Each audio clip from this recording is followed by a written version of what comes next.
आता कशी घेणार त्याला? एक फोटो काढा ना. बॉटल असेल ना. हा तिला चालतोय तर नाही ती म्हणजे विषय नाही.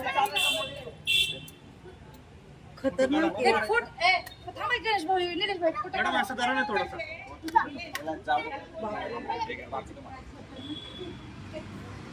हम त्याला होल मारा.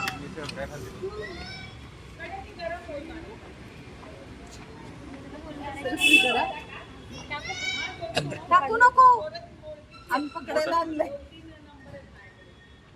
तोंडवर का गेलतो असं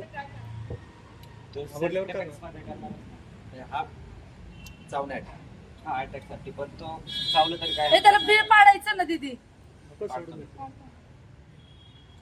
मी तुला रक्त तिला चावलं होतं म्हणतात ते.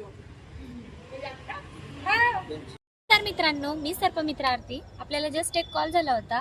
याला इंग्लिशमध्ये चेकर्ड किलबॅक आणि मराठीमध्ये दिवड किंवा विरोळा म्हणून ओळखला जाणारा हा बिनविषारी जातीचा साप आहे. या सापाला ओळखण्याची सोपी पद्धत आहे. या सापाच्या ज्या डोळ्याच्या बाहुल्या असतात त्या गोल असतात. या सापाच्या अंगावरती राखाडी किंवा करड्या रंगामध्ये चेक्स असतात. हा साप हा पूर्णपणे बिनविषारी आहे आणि जास्त पाण्यामध्ये राहणं पसंत करतो. त्याचप्रमाणे हा जमिनीवर पण आढळतो. हा बेबी आहे म्हणून याच्यावरती ते चेक्स वगैरे दिसत नाहीये. या सापाचं जे खाद्य आहे ते उंदीर, सरडे आणि बेडूक आहे. अशा प्रकारचा साप जर तुमच्या एरियामध्ये दिसला तर कृपया त्या सापाला कसल्याही प्रकारची हानी पोचू नका. चला या बेबीला आपण त्याच्या निसर्गाच्या आदिवासामध्ये मुक्त करूया.